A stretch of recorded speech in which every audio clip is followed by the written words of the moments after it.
যারও গরু হোক ওগো আপনারা বেশ বেশ করে জিও করুন, শেয়ার করুক। আসসালামু আলাইকুম। ইতিমধ্যে আমার উদয় জেলার নীলবাগানত জয়ন্তা বস্তিত ইতিমধ্যে একটা কুরবানী গরু পোৱা গৈছে। চাওক, এই কুৰবানী গৰুৰ ৰসিডালত এই বাঁহটো লগোৱা আছিলে। ভিডিওটো এনেকুৱা শ্বেয়াৰ কৰক যাতে গৰাকীয়ে অতি শীঘ্ৰেই গৰুটো পায় আৰু লগে লগে কুৰবানী দিব পাৰে। এই ৰসবাৰ বজাৰৰ পৰা আহিছে বা কোনোবাই বাগালে লৈ যাওঁতে গৰুটো আঁতৰি গুচি গৈছে। গতিকে আমি ইয়াত আহি গৰুটো দেখিছোঁ। ইয়াত আছে মোৰ সৈতে জুনাব আছে। মছজিদটো হৈছে দাৰুল সালাম জয়ন্তা বস্তি মোল্লাগাম জামে মছজিদত এই গৰুটো ফজৰানৰ নমাজৰ পিছত ইয়াৰ স্থানীয় লোকে প্ৰত্যক্ষ কৰিছে। আসসালামু আলাইকুম।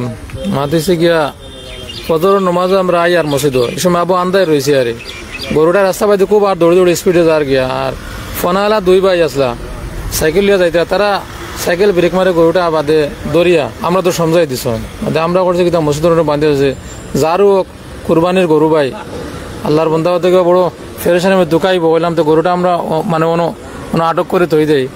তো যেহেতু আগামী খাইল ঈদ, এর লাগে আমরা গরুটা বান্ধিয়ে রাখছি। যারও গরু হোক ওগো আপনারা বেশ বেশ করে জিও করুন, শেয়ার করুক।